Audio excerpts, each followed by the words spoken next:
Fenton, Drumont, Laboutelet. Don't expect any rash moves in towards turn 1, out of turn 1, into turn 2, and then the heavy braking zone of turn 3 is where we should see drivers getting themselves in position for the first overtakes. You saw Fenton there running a little bit wide on the exit of turn 1. That's left him under attack already from Kylian Drumont in the Subaru as we head up the rise in towards turn 3. Badima's got the lead. Second place there for Hengste, looks pretty sure, but what about what's happening further behind? Drumont right on the back of Fenton. Don't think he was able to launch a move, but you got Laboutelet and Jura in position there side by side.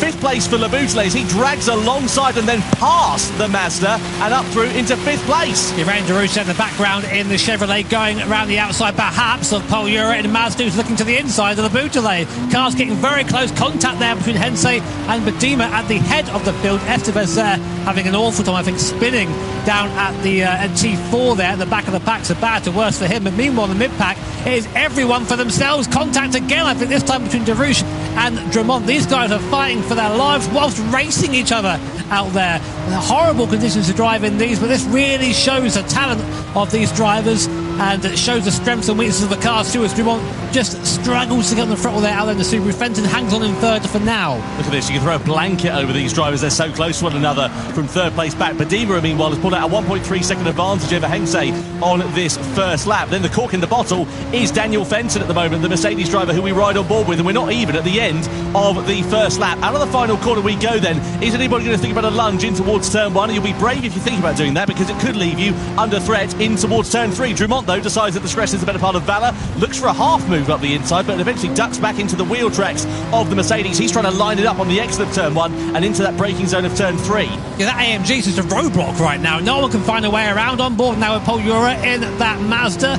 Of course, highlighted by that rotary engine. Look in the mirror there in the bottom right-hand corner. You can just about see that BMW pushing along Paul Jura. Laboutelet on the outside. They all try and break off line. Just about managing to keep out of each other's way. Darucha there getting by Drumont. So Darucha up into fourth place. Now Jura's following through as well. That Subaru really struggling on the straights here. Unfortunately, this is not a circuit. You won't have a car that's slow in a straight line. Yes, left him under attack here from Laboutelet. Oh, moves under braking there to Drumont and leaves no room for his countryman. Laboutelet's going to try and rough it around the outside. I don't think he had much choice in the matter, but he's turned it into an opportunity. He's got ahead of Drumont and he's almost side by side with Jura. Just has to back out of it again on the exit of that corner and duck back into the wheel tracks, but that was very close and aggressive racing. Jura's a little bit wide. That's left the door open for Drumont to go through into sixth place or fifth place possibly, but no, not for now. Drumont just sits there in sixth position, but all the while they're squabbling, look at what's happening in front. Badima, Hengste, all clearing off into the distance. They're nowhere to be seen. It's hard to overstate how difficult this is. Just driving around in these conditions at this speed is impressive in itself. Whilst trying to race each other, this is where these guys earn their reputation. So the Laboutelet now, we're focusing on him in the BMW P7 in the pack, and there's Drumont as well. A bit slow off the exit is Paul Jura. Drumont's now putting alongside Will. He has to next get by the Laboutelet. He's going to push his fellow countrymen through there, up into P5 and P6. Go BMW and Subaru. Up the inside goes Thomas Laboutelet. No, he thinks better of it for now.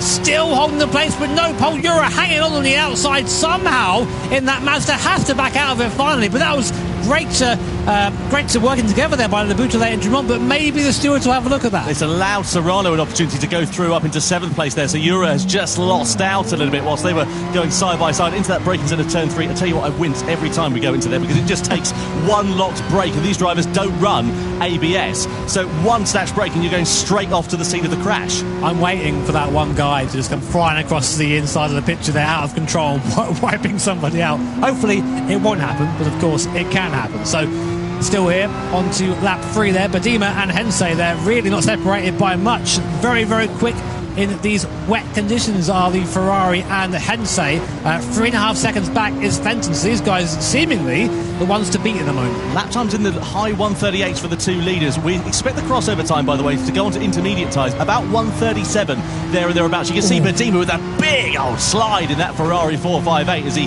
came through the right-hander. But that's the crossover time. Rain is still coming down as it stands for now, so just keep an eye on the weather conditions. If it starts to dry out, when the times get down into the 1 minute 37s, that's when we should see drivers thinking about boxing for inters. Yeah, I'd love to take a look at the weather radar, of course a feature in Gran Turismo 7 to see sort of what's coming, what's happening there, but wipers still on for now. Rain is still falling for now, so we'll keep an eye on that and see if things get any better. But going to have T1 again. Badima stretching his legs a little bit. The gap now up to 1.2 seconds, but it seems a little bit weak through T1. That's where Hensei comes back at him. There's a replay. Here's what happened here between Jose Serrano and Labuta, who go down towards T4. Heavy on the brakes, contact there. Oh, and off goes Serrano. He spins. Oh, what a shame there for Jose Serrano after such a strong showing at the Montreal round. Yeah, a bit of a ham-fisted attempt there for the Spaniard, I'm afraid to say, as he went into the braking zone of turn 4. Labuta, we ride on board with him and Drummond, all out of shape there, and then contact spins round Drummond.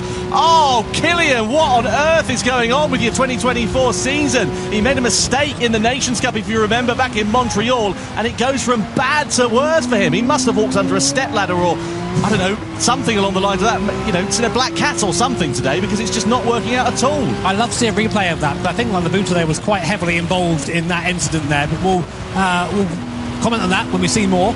For now, and there you go, the stewards having a look at that. We have live stewards here at the event, straight into the action, straight into the investigation, and we'll get back to you as soon as we know more. But that does put, as you say, Killian Drummond at the back of the pack, and Koke Lopez will be happy with that because he's gained enough place out of it, but not moving forward.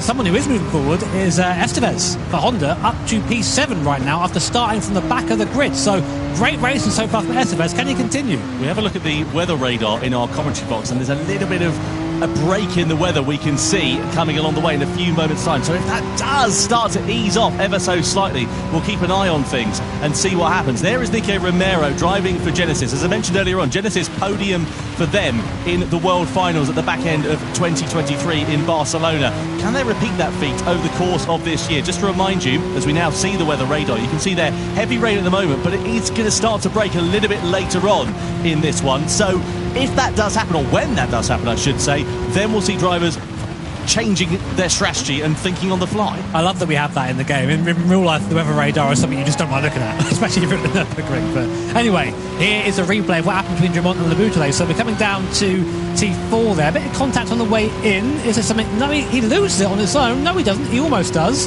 Yeah, and the contact there with Labuta just spins him around, but you can see all the way in, really struggling with the rear of that Subaru, sorry. So I think that maybe that car just not quite the right car to be in these conditions, but still he'll do well to come back from this Drummond, but back in the field for now. Unfortunate there for Killian as he sits down at the back of the field in 12th position for now. There is Hensei. Tell you what, he's keeping Badima honest, actually, isn't he, over the course of this first few laps in both of their first races in the Gran Turismo World Series. They're driving like they've been here for a fair amount of time. You can see 4.2 seconds there and thereabouts over some parts of this lap that they put into Daniel Fenton, who sits in third place. You can see Labuta getting a 3-second penalty for that collision with Killian Drummond. Well, we wondered if the stewards might have a look at it, and they have, and they've decided to hit Labuta with a 3-second penalty, which is going to drop him down to about 10th place there and thereabouts once he served it. I mean, yeah, it was fair. He spun Drummond, ended his race pretty much, so yeah, penalty there I think is fair in that situation. So meanwhile, in the mid-back, Paul Euro will be the first person to gain from Labuta's penalty. You can see that 3 seconds above the top of his car there. As he comes to the penalty zone, he will be forced to brake for 3 seconds, so you lose a lot more than that in reality. And then, of course, the time getting back up to speed again is massive, especially given around here a lot of high-speed acceleration zones. But on board with Paul Euro, looking a little bit flustered, I think, at the moment. Not looking like he's very comfy. That Mazda proving difficult in these conditions so far. Almost collects the back of Labuta there and picks up his own penalty. But we've seen a lot of drivers doing that, just sort of veeing off the corner, trying to avoid too much rotation, trying to get it all in one hit and accelerate in one straight line instead of accelerating with a bit of lock-on, because that's an easier way of just getting traction that way. Just brought Estevez a little bit closer in that Honda there as well. That Honda's not been particularly fast actually so far this week, especially in these wet conditions. You can see Estevez struggling with the traction as he comes out of turn 4. I mean, Estevez's lap time, so if you look at it, he's matching the leader pretty much at the moment, so he's really quick as Estevez, so keep an eye on him. Well, we did say he'll come back through the field, didn't we? And here he comes now in that Honda in P7. I'd say the rear engine cars and the mid engine cars having a bit of a better time at the moment than the front engine cars. Yeah, a snap of oversteer there for Euros. You saw him just coming through that right hander. His Labuta serving his penalty, moves off of the racing line. Such closing speed they have as Labuta. Where's he going to emerge? About 7th place, a little bit higher up the order than I thought. Penko and Romero also under investigation for a collision as well. They're in 8th and 9th place, Romero and Penko respectively at the moment. Out of the final turn we go, and across the timeline. So it's all pretty quiet on the western front as it stands for now, but it's going to bubble up a little bit later. Where are we at in terms of lap times? We're still in the low 138s at the moment, so we're not close enough for a changeover. The rain is still falling down, but at a lighter intensity than it was. Let's have a look and see if we can work out what happened here with Romero and Penko into turn 4, downhill on the braking, Penko on the inside, bit of contact there with Romero. I don't think that cost them too much, really. That's all right. It's racing, that one. That's right. I say that, and other stewards are going to say it isn't that. Well, no further action. There you go. Finally, I've got one right after all this time.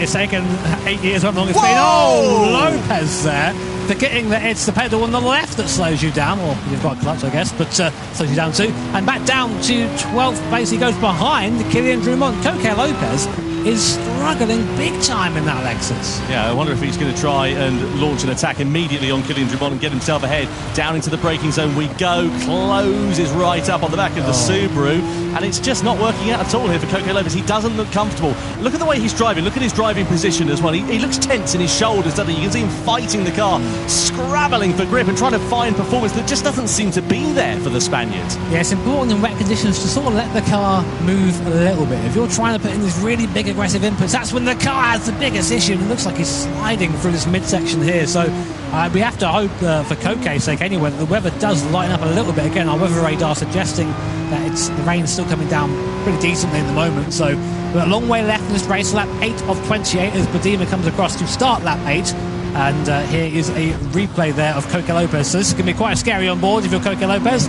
You hit the brake pedal, nothing's happening, they've got to get out of the way. Oh, you can imagine just a feeling there of, am I about to wipe someone out? No? Okay, but I am now last. Yeah, that'll make you twitch like a rabbit's nose, wouldn't it? Unfortunate there for Coque Lopez, and just about managing to avoid contact into turn 3. Now Serrano versus Drumont. Drumont starting to come together in this race. 8th lap out of 28 we are on here in the Manufacturers' Cup Grand Final. Jura versus Estevez a bit further up the road. Estevez now finding that pace. He got ahead of Laboutelet a couple of laps ago. Now his next target is going to be the Spaniard. So out of turn 3 and into turn 4 could be the opportunity that the Honda driver is looking for as he makes his recovery through the field following the difficult qualifying. Side by side we run. Estevez is going to be on the outside into the downhill braking zone. There's a bit of hip and shoulder and a bit of contact. That's going to run Estevez a little bit wide, but can he find traction on the exit of the corner to get ahead of Jura? Side by side they go through into the next left-hander. Estevez is going to have track position here if he can just firm it on the inside, but has he got the grip there to get ahead of Jura? No, Jura sweeps around the outside and holds on to 5th place. What an impressive drive so far by Estevez. This guy started in P11 and is up to P6 and challenging Paul Jura in P5. I think he's got the pace to get by, but Paul Jura, very experienced in Gran Turismo 7, just putting the car in the right places right now, but the pace isn't there for him. It's just a matter of time, I think. Drumont just losing a position there to Jose Serrano for 10th position as well. On board we ride here with Thomas Laboutelet. Pole position for BMW back in Amsterdam. That'll seem like ever such a long time ago, no? Yeah, there is a bit of contact, isn't there, going through that final corner. Estevez now under a bit of pressure. Meanwhile, Laboutelet versus Estevez as we come across the timing line to be in lap 9. Laboutelet with the inside line with track position, with the grip under braking, but does he want to get ahead of Estevez, or does he want to leave himself open to the opportunity into turn 3? Estevez run to the curb on the outside. Laboutelet is going to try and pick up his slipstream here on the exit of turn 1 and then run it for a move surely on the inside into turn 3. The Frenchman closes up onto the back of the Argentine then. Estevez defends track position on the inside and just holds on to 6th place for now. So nice, clean, fair racing in the mid-pack here. So the rain's getting a little bit lighter, but we've still got a heavy rain zone coming in there from the south, and the wind is blowing a north direction, so it's bringing that rain zone across. So it's not quite done in terms of rain, but already there's some of these guys searching for the water, it seems, and these wet tyres, they've been on since the start of the race. They're going to start to wear somewhat. But if you're Estevez right now, you're in a bit of a tricky situation because you're trying to overtake Paul Jura. But if you do that, you put yourself back into the clutches of the car behind Laboutelet.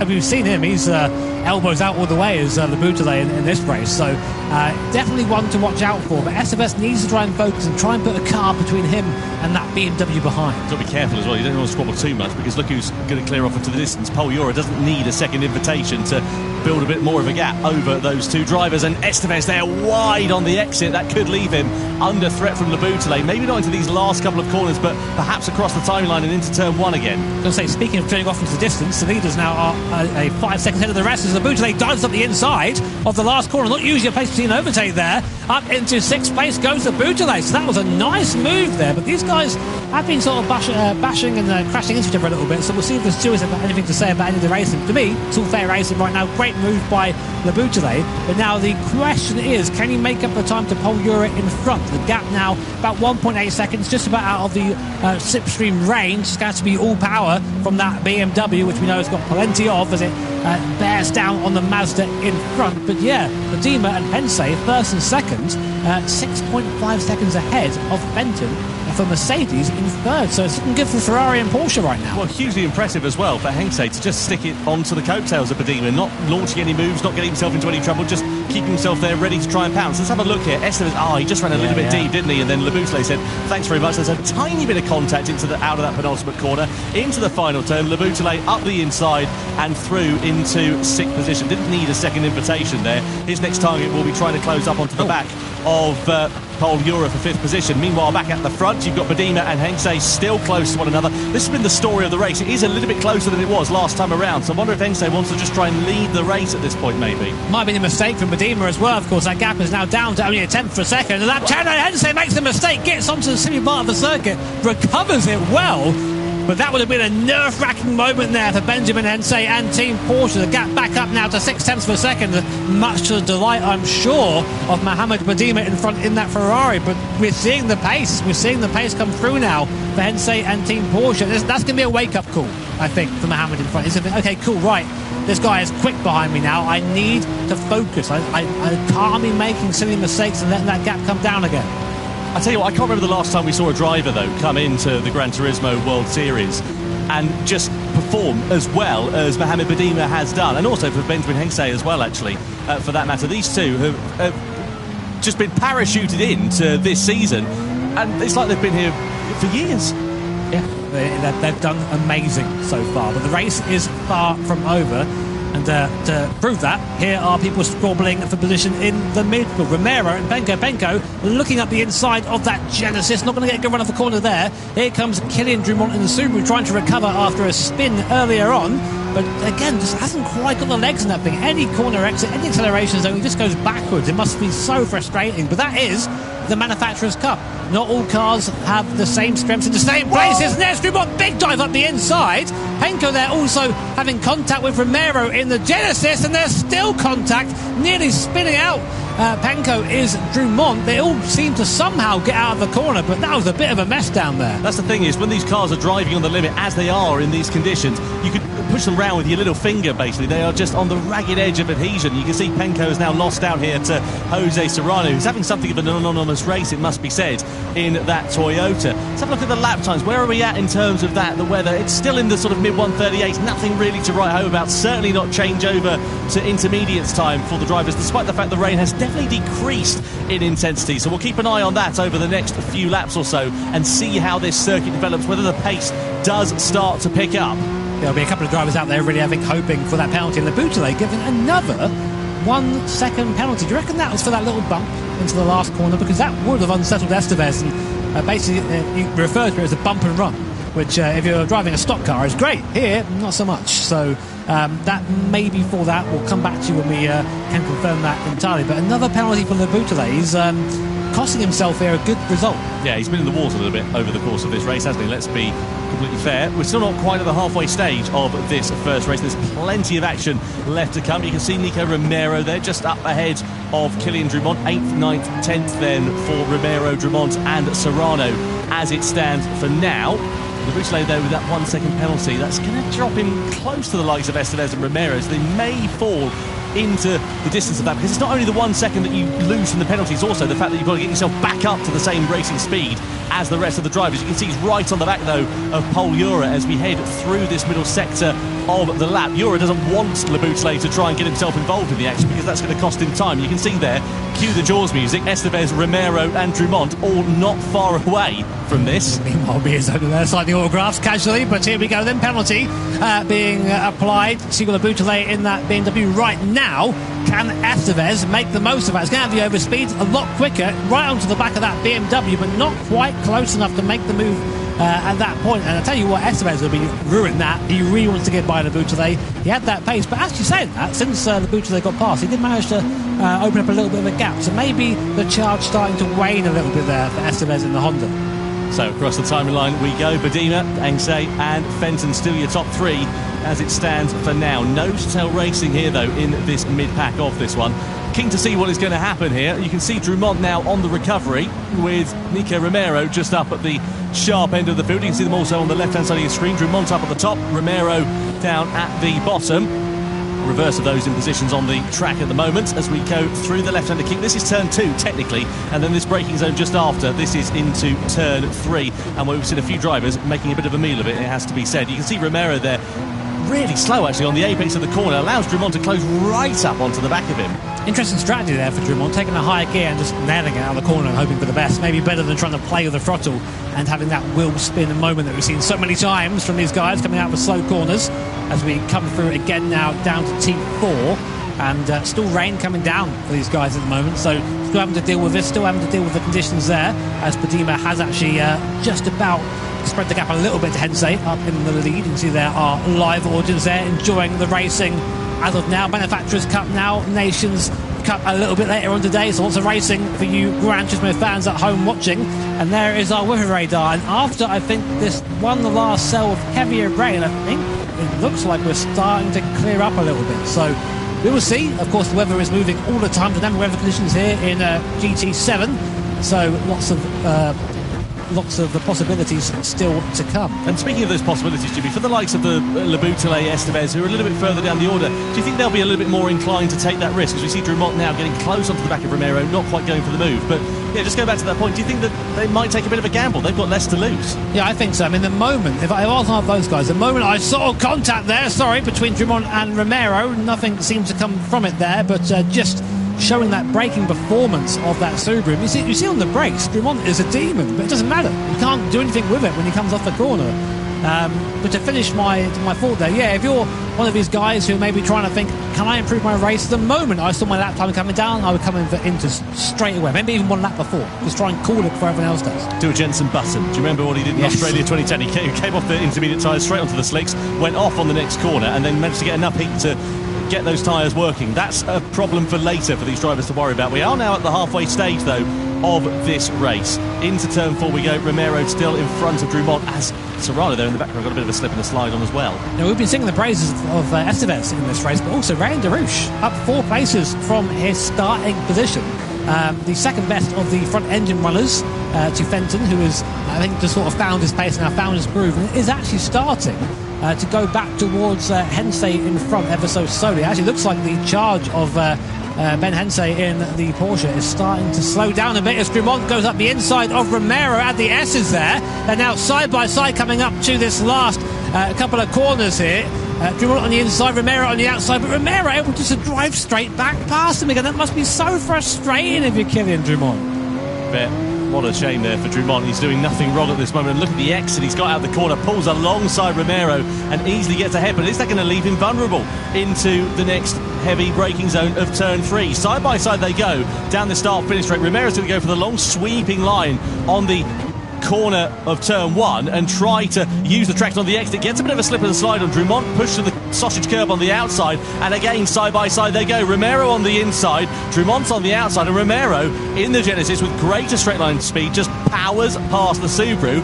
Nothing Drumont is able to do. Into the braking zone of turn 3, he closes it up once again, gets very deep on the brakes, tries the switch back on the inside, gets himself ahead. That might leave him an opportunity for Serrano to come into play as well. That's what he needs. He needs that. He needs someone else in between him and Romero. Serrano dives up the inside in that Toyota, but Drumont, even still, that amazing exit, is still struggling to try and make the gap heavy on the brakes. Now this is where Drumont's got to make the difference. He's got to be quick in this middle sector. If he can get free, I think we're going to see him pull up to the back of Leboutillet. He just needs to be on his own, and he's made it. Look at the difference in speed there as Serrano gathers it up from a slide mid-corner. 100 mile an hour plus slide, and these things are scary, I can tell you that for sure. But going for his middle sector, Drumont just disappearing now from Samara Romero as he is finally unleashed. Romero was so wide out of turn 4, he was almost off into the car park at that point. He managed to get it back online and gather it all up, but it really could have cost him quite dearly indeed. He's now got to redo all of the hard work that he was trying to do on Serrano a few corners ago. In towards the penultimate turn we go. Lap time's now starting to creep into the 137s for the first time as well. Hensei and Fenton in the high 137s. The low 137s are where we're expecting that intermediate tyre crossover point to begin. So across the timing line we go. Jura and Laboutelet under investigation. Let's have a look here and see what happened. Jura's late on the race. This is down into turn 4-3, isn't it? And, up the inside. That allowed Estevez to go through. I mean, he was there for a long time. He was alongside. I know he came from a long way back, but they were side by side, and the Laboutelet still turned in. So I don't know if he got there. I think that's fair, but it doesn't matter. They're still going at it. Jura at the inside again, trying again, but Laboutelet will have the better traction on the outside. We think so anyway, but Jura actually managing to outpace, it seems, the BMWs wheel to wheel, side by side, coming down to the next corner. It's a downhill braking zone. You want to be on the outside really for the grip here, and Laboutelet there just a bit more confident in the brakes, able to get the move back past again and back into 6th place. I love the way that Jura's got the indicator on as if he's signalling that he's going to move over to the left-hand side of the circuit. Can he launch an attack here on Laboutelet into the next corner? No, not quite. Just sits in the wheel tracks of the BMW for the time being. I think we're getting... is that a dry line? It's drier than it was. It's drier than it was, wasn't it? Look at them. Look at them using the outer parts of the circuit to try and cool those tyres down. They don't want to be on the normal racing line because there's no standing water on that part of the track. It can't cool the tyres down enough. Yeah, it seems that they're really struggling right now. I think if I saw Hensei, I mean, the times are 37.8, 37.4 from Hensei. If I was someone on track right now and I was struggling, that's my right. Okay, I'm coming in. I'm putting those inters on, and I'm gonna chance it because the weather radar that we have, you guys can't see it right now. We have it here in our booth. We can see that there's a bit more rain coming, but it's really, really starting to dry out enough that these cars are now starting to move that water off the circuit and create a drying line. So really, as we come into lap 17 of this 28-lap race, it's all going to unfold and start again. Who's going to make that first gamble? Who's going to go to that intermediate compound tyre first? And who's going to reap the benefits of that? So, who is going to roll the dice then? Let's see what happens shortly at the end of this lap. Some of the drivers that are a bit lower down, they've got to come in, they've got to take a gamble because it's their opportunity to try and use that pace advantage that they may have from switching onto the intermediate tyres. I don't think anyone's going to be quite as bold as to go onto the dry tyres, but if you look at the weather radar though here, Jimmy, there's not much rain on the horizon, not much on the forecast. Do you just chance it, stay out on the wet tyres for a little bit longer, then go onto the dry tyres at the first available opportunity and try and miss a pit stop? Because what you're going to lose, 10, 12, 14 seconds maybe from a pit stop? Yeah, I think so, but I mean, you have to, surely. I mean, the difference in tyre and speed between the two tyres is pretty significant, so you really have to think about that. And again, looking at the timings, I mean, the worst person to be right now is Mohamed Badima, because you're out front, you're the one basically giving the info to everybody else. This is where it gets really difficult. But if I was Coque Lopez, I'd be like, you know what? I'm coming in right now. Why the hell not? I'm 26 seconds off the lead. Make a gamble. Yeah, well, he's got nothing to lose, hasn't he, Coque Lopez? And I tell you what, the gap for the race lead has come down a little bit. Yeah, let's see who has come into the pit lane at the end of this lap. We look at Laboutelet and Jura. Yeah, Mateo Estevez in the Honda has come in for another set of tyres. Now, which way is he going to blink? Is he going to go onto intermediate tyres? Surely that's got to be where the sensible money is for the Honda driver. Or does he just gamble and go straight for the dry tyres? I don't think he'll be able to get the heat into them. Let's see which way the Argentine goes. Yep, it is onto the intermediate tyres then. So, nicely done for Mateo Estevez in the Honda. Exits out of pit lane, and he is the first driver in the now drying conditions with 9.5 laps remaining to change over onto the intermediate tyres. So now everyone is going to be watching Mateo Estevez and what his pace is like. You can see a little bit, of course, lap time and like when you're driving around here in these live events. So if Estevez now is starting to set purple lap times, purple sector time, you're thinking, right, okay, now is the time to come in, now is the time to switch to that compound of tyre. Someone else who might consider that are these guys, Dumont and Serrano, a bit further down the field than they would usually like to be, but we know these cars are strong in the dry conditions and the track is starting to go that way. More importantly, Badima, Hensei, who are coming round to the last sector now, will they see that Estevez is coming? Will they go for that gamble and go into that intermediate compound of tyres? The times now, we're starting to almost see 36s from the front, and we think the crossover is about a mid-37, so maybe it's time. Who knows? Let's see. They're coming on the last corner now. Badima comes in. Yeah, 0.3 of a second separating those two drivers. Badima does come in then off the wet tyres. He's going to surely go onto the intermediates. That releases Hensei into the lead. So Badima is the first driver to blink. He was the first driver to get there, of course, and he'll be feeling the conditions out. You can see the rain is still coming down, albeit in a lighter intensity. Surely it's got to be the intermediate tyre, and it is for Mohamed Badima then. So the Ferrari onto the intermediate tyres. He's the second driver to blink and go on to that quicker compound at this stage in the race. He's just fanning himself. He's feeling the pressure. He is. I mean, you say first driver to blink, the first driver at the head of the pack to go to those intermediates. He comes out right behind Ray and Darush. So this is going to be interesting for him. Will he have the pace to be able to drive by Darush, or will he be held up here? So you want to try and put yourself into a gap when you make a strategy call like this, but right now he's behind Darush. So coming out of this T3 here, this is a traction zone. Let's see the difference between the Ferrari and that Corvette, that Chevy Corvette in front. Looks like Badima's much faster on exit there, gaining a tenth of a second just on the exit. I think this is the right call. And you see Estevez and Penko coming in now also for that intermediate compound tyre. I think we'll see them all coming in now, Tom. Yeah, this is the time when mistakes can be made, though. Cold tyres for Badima. He's got to spend a few corners getting them up to temperature, but he's doing a really good job. You can see a bit of an eyebrow twitch there as we look at him in the bottom left-hand corner of your screen. Ray and Darush in front, and surely Darush is going to come into the pit lane at the end of this lap. Surely the rest of the field have to. They can't sit out there on these wet tyres, and they've got to change over to the inters. Is anybody going to take a gamble, though? Stay on the wets, maybe go for the dries a little bit later on when the track gets even faster. It's a gamble. It could pay off. It could, because you're then saving an entire pit stop. Pit stop's worth a lot of time around here, so we'll see. Watching Badima now, not quite making the inroads on Darush as you think he would right now. So the tyre, wet tyre, is still okay for now, but now here it is in these sort of low-speed corners, these medium-speed corners. You can see Mohamed there thinking, oh, mate, have I made the right choice? Look at the fastest sector times, though, coming in on the timing screen, Jimmy. You look at the likes of Matteo Essos. Yeah, he was fastest overall in that first sector, by a second sector, rather, by a second over the comparative wet runners in front of him. So he's now starting to get heat into the tyres, starting to find the pace, and surely it's going to be a matter of when and not if Badima finds his way through on the wet shod Darush. I mean, you can see the circuit now visibly starting to have drier patches and wetter patches on. You see Darush taking the wet part and Badima trying to stay on the drier part and really using that intermediate compound tyre. Now, of course, the downside to that is you're going to just absolutely lunch that intermediate tyre on the drier compound circuit, but that's what it's there for. It's there to be that crossover period, and again on the traction zone gained nearly half a second on Darush in front. And now, will Darush fight this or not? Because if he's staying out, that says to me he's going to go right on, immediately onto the slick. So Badima, as he goes, easy pass there for Badima, not quite though. The strength and the Corvette there, big speed. Go on, sorry, Tom. Look at the sunshine, though, in the distance. That's going to drive the track out even more, because we're now starting to see the weather changing even more. Badima right on the back here of Darush as we come through this left-hander. He's got more traction, he's got more grip, he's got the opportunity on the inside. Darush tries to defend the position as he's rightful to do so. Can Badima firm it around the outside? It's risky going through there, but Badima's got track position. He's got third place for the time being. He's going to have more grip under braking into the penultimate corner, and the former race leader, Mohamed Badima, on the intermediate tyres, is now up into third place. But now he needs to catch Hensey and Fenton, who have both chosen not to pit here. So, as you say, Tom, they might just be roughing it out on that wet tyre and hoping for the best. We'll take a look at lap times. I mean, this is not really going to be a representative, I think, of the pace for Badima at the moment. Still does a 34.7 whilst passing.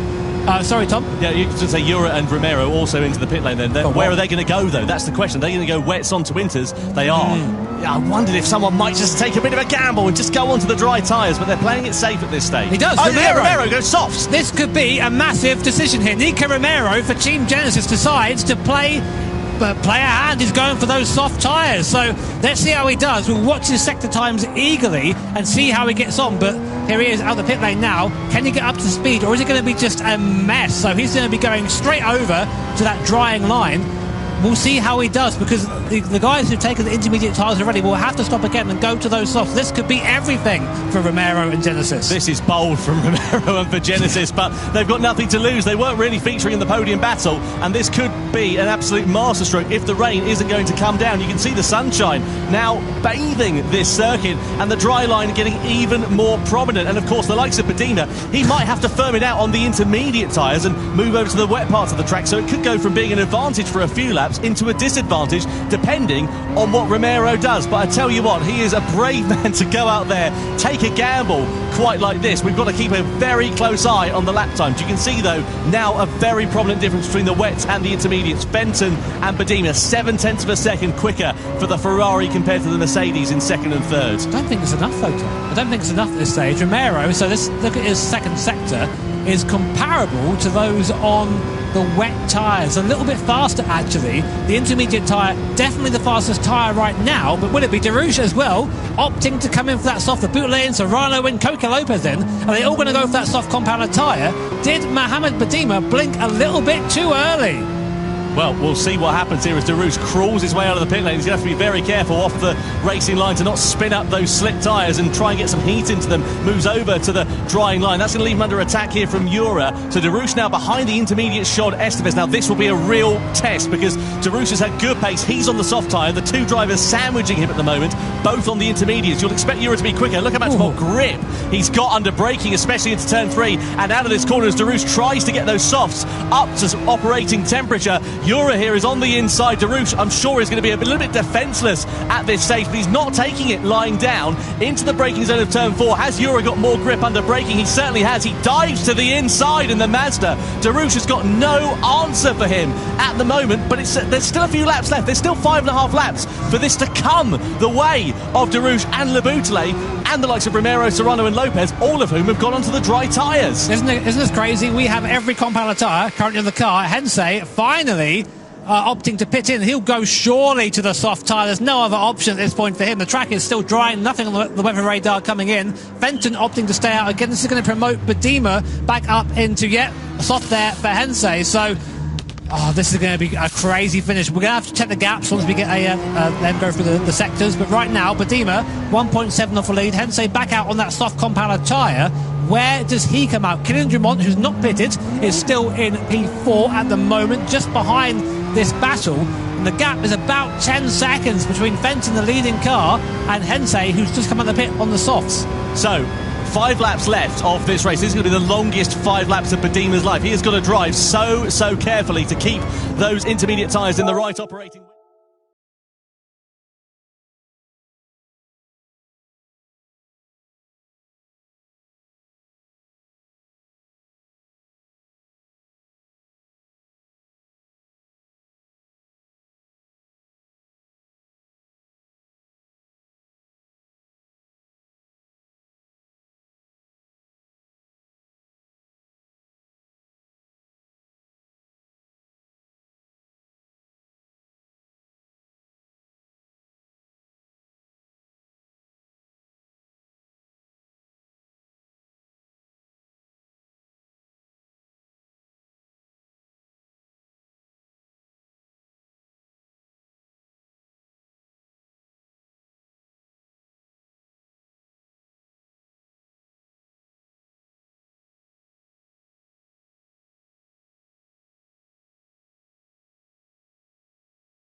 Prague in the Czech Republic. It is time to go racing then. Drivers are lined up on the grid here at Dragon Trail Seaside. Who will be claiming the checkered flag, though, in 32 laps' time? Well, Takuma Miyazono did it a few weeks ago in Montreal. Can he make it 2 wins from 2 rounds here tonight? Valerio Gallo also joins him on the front row of the grid. Row 2 is headed by Takuma Sasaki. Alongside him is Callum Roach, 4th place for the American driver. Next up, Guy Barbara, all the way from down under in Australia. And he has got Kai de Bruyne for company, the Dutchman. Next up, Adriano Carazza, been in the war so far tonight. He's right the wrong. Jose Serrano, former and also reigning champion, lines up 8th position with Ankana Stroza, P9 on the grid. 10th place will be Kilian Drumont. He needs a good race to get his points tally off the ground. Robbie Heck lines up P11. And then completing the grid is another former and also reigning champion, part of the Team Spain outfit that won it last year, Coque Lopez. Now, interestingly here, Jimmy, drivers going on the medium tyres, all but Coque Lopez down in 12th. Yeah, I mean, I think if you're Coque Lopez, now you've just got to make something happen because you're in P12, you've got 11 of the fastest Gran Turismo drivers in front of you. The only way you're going to pass them easily is with that tyre advantage. But we know the start of his races, being on that soft tyre maybe isn't the best choice. If you have traffic ahead of you, you end up burning up and not getting the best life out of that tyre. But we'll see what happens. A plethora of medium tyres then to start this race. The only outlier is the man you can see in the bottom left-hand corner of your screen. That is Coque Lopez. He's going to make a sharp ascension through the field as it's all bunched up. But how far will he be able to go? And, of course, he's going to be on the medium tyres later on when everybody else, in theory, will probably be on the soft compounds. Will that hurt his charge? We'll find out in 32 laps' time. Who is going to take the checkered flag? And, crucially, who will be leading the championship as we head into Tokyo later on this year for the Gran Turismo World Series? The Nations Cup Grand Final here in Prague is underway. Takuma Miyazono leads the field across the timing line from Valerio Gallo, from Takuma Sasaki as we come through into turn 1 and then turn 2. This is the real heavy braking zone. Is anybody going to think about a lunge? Gallo has a half look there to the inside. The field relatively spread out, but of course a big braking zone there does present opportunities that it may not at other circuits for some drivers. All pretty clean through the first couple of corners. Miyazono it is that still holds on to the lead. Yeah, nice getaway there from Miyazono. Exactly what he would have wanted here at the start of the race. Lopez making up a couple of places up to P10 using that soft tyre as we said he would. So Miyazono, Gallo, Sasaki, Roach, Barbara, Kai de Bruyne make your top 6 as we go down to the first big overtaking spot of the lap. Now they're up to speed. The first hairpin. Is anyone close enough for a move? Will anyone chance it on this medium compound tyre? No line astern so far. As I say that, Guy Barbara has a bit of a half look. Guy Barbara, I've got to say, driving very well recently, putting himself in the top of his order and being in the top 5. But of course, long race to go here, lots of strategy to go as you go through the chicane for the first time.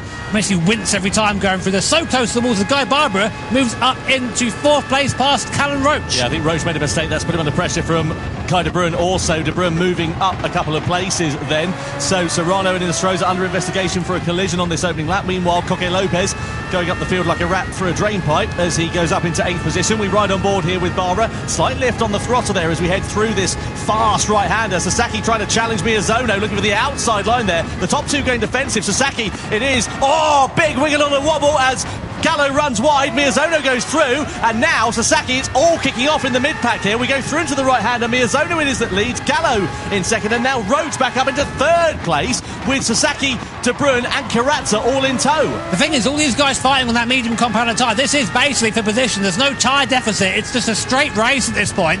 Guy Barbara, as you say, getting shuffled down. Look back from Valerio Gallo, now under attack from Sasaki and Callum Roach back in. Kai de Bruyne pushing the American along. Sasaki looking to the inside for a move, maybe defended, maybe a little bit late there. By way the back, who is that? It's Guy Barbara. He's round. Off goes the Serrano as well, off into the barrier there. What happened to Guy Barbara? Oh, dearie me. It was inevitable that something was going to kick off. Look at this. You can't go 2 by 2 through that chicane either. Oh, I thought Gallo was going to end up in the wall at one point there, but somehow he managed to avoid it. Look at this. De Bruyne versus Carazza. They go side by side through into the final corner. Heck versus Roach further back there as well. De Bruyne now up into 3rd. Carazza relegated down to 4th. Yeah, I mean, that was just chaos through there, wasn't it? Miyazono, through all of that, has gained a little bit of a gap. We'll see. It's Coque Lopez and Guy Barbara involved in that, so we'll see what the stewards make of that. Gallo now, of course, down to 5th place. It always seems to happen to Valerio. Goes for a very strong move there on edge on a Corazza. Corazza lets it happen. Gallo back up to 4th place and just